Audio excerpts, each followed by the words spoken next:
오늘은 목요일 아침입니다. 아침마다 우리의 지혜와 명철을 의지하지 않고 하나님을 더 의지하는 그러한 영적인 결단이 있기를 바랍니다. 하나님을 의지할 때 우리의 생각을 뛰어넘는 더 좋은 하나님의 계획과 또 일들이 우리의 삶에 펼쳐질 것입니다. 자, 오늘은 파키스탄에서 사역하시는 윤갈렙 선교사님께서 말씀을 증거해 주시겠습니다. 자, 오늘 말씀 출애굽기 35장 30절에서 35절 말씀입니다. 모세가 이스라엘 자손에게 이르되 볼지어다 여호와께서 유다 지파 훌의 손자여 우리의 아들인 부살레를 지명하여 부르시고 하나님의 영을 그에게 충만하게 하여 지혜와 총명과 지식으로 여러 가지 일을 하게 하시되 금과 은과 노수로 제작하는 기술을 고안하게 하시며 보석을 깎아 물리며 나무를 새기는 여러 가지 정교한 일을 하게 하셨고 또 그와 단지파 아히사막의 아들 오홀리압을 감동시키사 가르치게 하시며 지혜로운 마음을 그들에게 충만하게 하사 여러 가지 일을 하게 하시되 조각하는 일과 세공하는 일과 청색, 자색, 홍색 실과 가는 배실로 수놓은 일과 짜는 일과 그 외 여러 가지 일을 하게 하시고 정교한 일을 고안하게 하셨느니라. 아멘. 자, 오늘 선교사님 말씀 전해 주실 때에 이제 파키스탄에서 사역했던 것들을 배경으로 해서 이제 얼굴을 이제 나타나지 않게끔 했습니다. 여러분들 파키스탄의 사역들을 여러분 보시면서 함께 기도해 주시기를 바랍니다. 샬롬, 소망으로 이 땅에 오신 예수 그리스도의 이름으로 인사드립니다.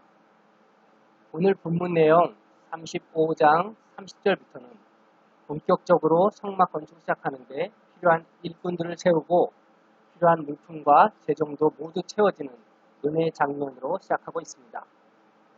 30절에 여호와께서 유다 지파 훌의 손자여 우리의 아들인 부살레를 지명하여 부르시고, 바로 하나님께서 모세를 통해 부살렐과 오홀리압 마음이 지혜로운 사람들을 지명하여 부르시는 장면입니다. 하나님의 영을 부어주셔서 지혜와 총명으로 감당하게 하시고 있습니다. 불과 얼마 전에는 불평불만과 우상숭배로 큰 징벌을 받았던 이스라엘 백성이라고 여기기 힘든 간절의 장면입니다. 32장에서 가족이나 이웃이 하나님께 징벌을 받아 죽임을 당하고 시로와 절망에 빠졌던 백성들이 어떻게 다시 회복할 수 있었을까요? 우리의 삶 가운데도 그런 실패와 좌절을 겪게 되는 경우가 있는데 어떻게 다시 일어설 수 있는지 이 절망에서 소망으로 나아가는 말씀을 통해 중요한 교훈을 함께 배워보고자 합니다. 절망에서 소망으로 나아가는 길 첫 번째, 흐름의 변화를 준다는 것입니다. 가끔씩 프로야구를 보는데 재미있게 반전되는 경기를 보며 흥미를 느끼곤 합니다.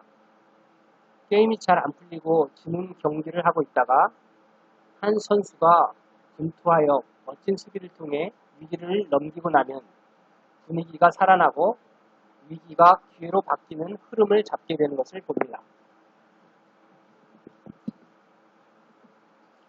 출애굽기에서도 절망과 패배의 분위기에서 반전의 기회로 변화되는 것을 보게 되는데 바로 33장에서 잘못을 회개하며 하나님께 간절히 나아가는 장면입니다. 4절, 백성이 이 준엄한 말씀을 듣고 슬퍼하여 한 사람도 자기의 몸을 단장하지 아니하니. 무슨 말씀입니까? 한 사람도 빠지지 않고 모든 백성들이 잘못을 회개하며 몸의 장신구 등을 제거하며 슬퍼했다는 겁니다. 즉 진실한 마음으로 회개하였다는 것이죠. 패배하고 절망에 빠질 때 자신을 돌아보고 잘못을 인정하는 것이 새로운 소망을 찾는 첫 단추가 된다는 것입니다. 진심으로 용서를 구하는 것은 참으로 놀라운 용기입니다. 이스라엘 백성처럼 우리 가정과 나라를 위해 애통해하며 회개하고 나아갈 때 하나님은 반전의 기회를 주실 것입니다. 두 번째는 성령의 힘으로 일어나는 것입니다. 인간인 우리들의 힘은 한계가 있고 사단의 계략에 빠져 넘어지기 쉽습니다. 본문을 보면 31절 하나님의 영을 그에게 충만하게 하여 34절 오홀리압을 감동시키사 35절 지혜로운 마음을 그들에게 충만하게 하사라고 기록하고 있는데 바로 하나님의 영이 그들에게 임하여 하나님의 명하신 일들을 감당하게 하는 것을 보게 됩니다. 우리의 삶 가운데도 사명을 향해 나아갈 때 반드시 사단의 유혹과 방해에 걸리게 됩니다. 성령님의 도우심을 구하고 그분의 인도함 가운데 싸우는 사람은 전능하신 그분의 능력으로 승리를 얻을 것입니다. 나의 경험과 지식으로 싸우는 자가 되지 말고 성령의 능력으로 살아가는 우리들이 되기를 바랍니다. 저는 두 딸을 가진 아빠입니다. 딸딸이 아빠라고 하죠.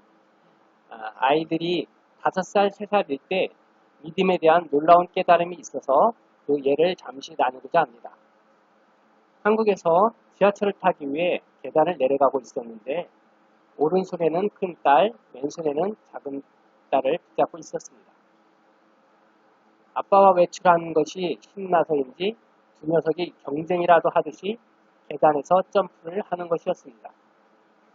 그런데 5살짜리 큰 딸은 기껏해야 2-3칸을 점프해 내려가는데 작은 아이는 6-7칸을 내려가는 것이었습니다. 어떻게 그랬을까요? 짐작하신 대로 큰아이는 아빠의 손을 잡았지만 자신의 생각으로 이 정도 점프할 수 있을 거야 라고 생각하며 가능한 범위를 뛴 것입니다. 그런데 작은 아이는 자기 능력이나 한계는 전혀 생각하지 않고 아빠의 잡은 손을 의지하여 마음껏 뛰어내린 것입니다. 때로는 나의 경험과 지식이 방해가 될 때가 있습니다. 성령님을 의지한다는 것은 나의 전부를 내려놓고 성령님께 온전히 맡기며 점프하는 것과 같습니다. 성령 하나님의 크신 능력을 붙잡고 점프하는 인생이 되시기를 바랍니다. 세 번째는 연합의 힘입니다. 하나님께서 삼위일체로 몸소 연합으로 일하심을 보여주고 계십니다. 36장은 부살렐과 오홀리압과 마음이 지혜로운 사람들이 성막 건축의 일을 하려고 자원하는 마음으로 모이고 백성들은 날마다 건축에 필요한 예물과 물품을 가져왔다고 기록하고 있습니다. 색깔 논쟁이나 상대방을 깎아내리려는 식의 정치를 통해 한반도가 정신적으로 분열되는 안타까운 현실을 보는데 오늘 이스라엘 백성처럼 다시금 하나님께로 시선을 돌려야 할 것입니다. 성령님의 도우심을 구해 진정한 연합으로 나아갈 때 절망과 패배의 골짜기에서 벗어날 수 있을 것입니다. 그래서 모든 일을 하기에 넉넉하여 남음이 있었더라는 36장 7절 말씀에 모든 백성이 하나가 되어 하나님의 전을 짓기 시작할 때 넉넉하고도 남는 축복이 있었습니다. 우리가 연합하여 하나님의 일을 할 때 부어주시는 놀라운 하나님의 축복이 성도님들의 가정과 교회 위에 풍성하여 넘치는 은혜가 있기를 소망합니다. 말씀을 마무리하고자 합니다. 오늘날 한국만 보아도 기독교는 매우 위태로워 보입니다. 타종교의 성장에 반해 기독교는 성장이 멈추고 아니 오히려 하락하는 추세이고 심지어 많은 교회들이 문을 닫는 소식을 듣고 있습니다. 그러나 이런 위기보다 더 큰 문제는 우리 그리스도인 안에 깊어가는 패배의식입니다. 하나님께 통회하며 나아가 회개하고 진정한 예배 회복으로 분위기를 바꿔야 할 것입니다. 죽음을 이기시고 부활하신 예수님이 우리의 대장 되신 싸움은 절대 질 수가 없기 때문입니다. 그분은 지금도 당신을 위해 일하실 자를 찾고 있습니다. 진정한 예배자를 찾고 계십니다.